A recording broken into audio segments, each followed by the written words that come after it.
श्री शिवाय नमस्तुभ्यम। हर हर महादेव। भटिंडा पंजाब में गुरुजी पंडित प्रदीप मिश्रा जी द्वारा संत शिव महापुराण कथा शुरू हो गई है।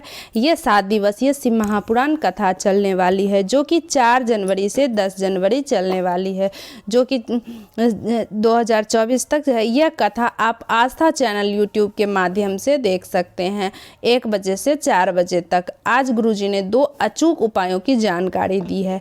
इसके साथ ही कुछ रोचक पत्र भी पढ़े हैं। साथ ही कल 5 जनवरी 2024 दिन शुक्रवार का विशेष दिन है और माता लक्ष्मी की कृपा प्राप्त करने के लिए घर में धन संपदा वृद्धि के लिए आप कौन सा उपाय जो कि गुरुजी ने बताया है वह कर सकते हैं, उसकी जानकारी भी आपको इस वीडियो में हम आपको आसान भाषा में समझाने की कोशिश करेंगे। आज 4 जनवरी श्री संत शिव महापुराण कथा में गुरुजी ने कुल 13 उपाय पत्र उपयोगी जानकारियाँ दिए हैं। सभी की जानकारियाँ आपको इसी वीडियो के माध्यम से प्राप्त होने वाली है। अगर आज की कथा आप लोग नहीं सुन पाए हैं किसी कारणवश, तो पूरी कथा का रास्ता तो आप इस वीडियो के माध्यम से प्राप्त कर सकते हैं। तो बढ़ते हैं आज की कथा की पहली जानकारी की ओर। कथा शुरू होते ही गुरुजी ने कहा, सुदामा जब कृष्ण भगवान से मिलने गए थे तब उन्होंने कृष्ण भगवान को जो भोजन खिलाया था और उस भोजन को प्राप्त करते ही खाते ही कृष्ण भगवान समझ गए कि सुदामा के जीवन में क्या कष्ट चल रहा है, क्या परेशानियां चल रही है।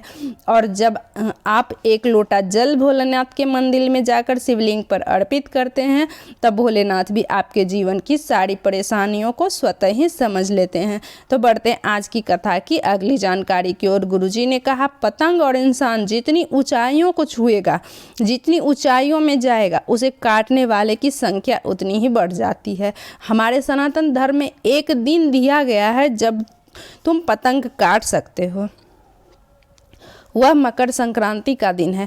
पर पूरे वर्ष में वह इंसान आगे बढ़ रहा है, या फिर किसी का कहीं पर रिश्ता होने वाला है, या फिर किसी का फाइल आगे बढ़ने वाली है, और उसके बीच अगर आप अड़ंगा लगा रहे हो तो आप भी उन्हें ऊंचाइयों से जाने से रोक रहे हो। किसी का रिश्ता मत तोड़ो, किसी को आगे बढ़ने से मत रोको।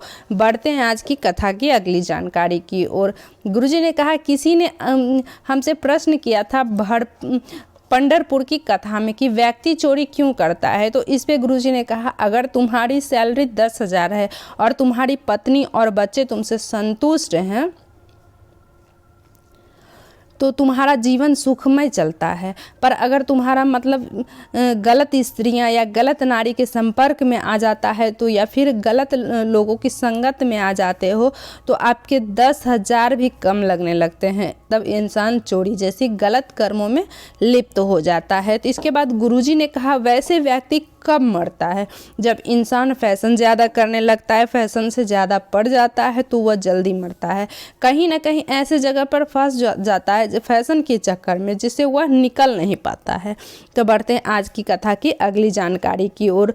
गुरुजी ने कहा कि अगर घुटने में दर्द रहता है, पाँव में दर्द रहता है, या फिर शरीर के कहीं भी अंग में आपको दर्द रहता है, तो आप अगर कथा पंडाल में जाकर जहाँ पे कथा हो रही हो शिव महापुराण की, तो पूरी कथा सुनने के बाद 7 दिन की कथा जब आप सुन लेते हो, तो कथा पूर्ण होने के बाद जब कर्पूर गौरम होता है, तो उसके बाद आपको उस कथा पंडाल की रज को, मिट्टी को अपने सर में मस्तक में लगा लेना, क्योंकि जहाँ पर कथा होती है वहाँ का कंकड़ संकर रूप में हो जाता है।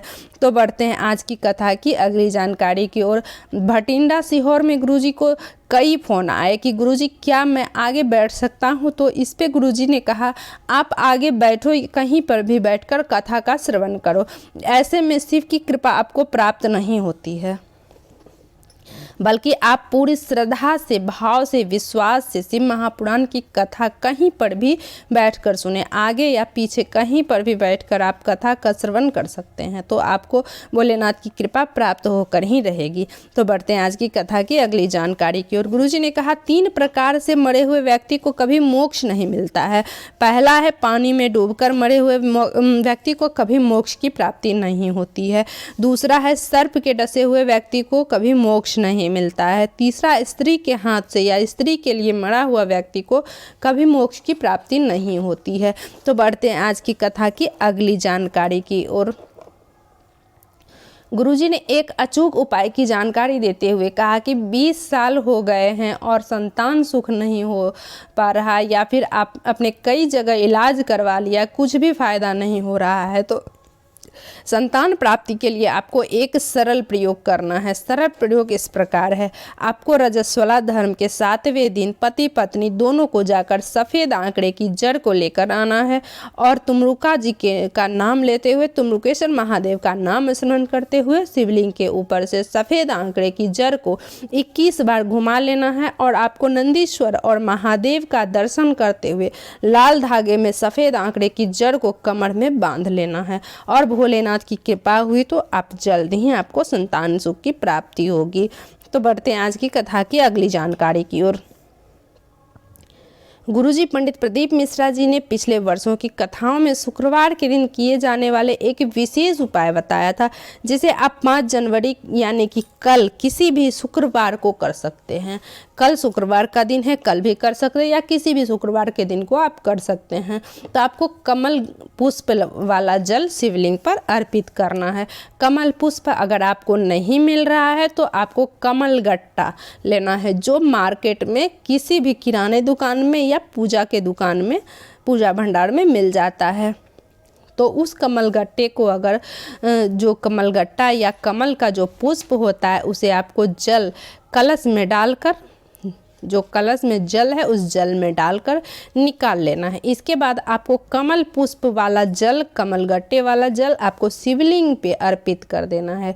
जल अर्पित करते समय आपको इस बात का ध्यान रखना है कि आप उत्तर मुख होकर जल अर्पित करेंगे तो काफ़ी अच्छी बात है। आपका मुख उत्तर की ओर होनी चाहिए, मतलब आपका मुख जलाधारी की ओर होनी चाहिए।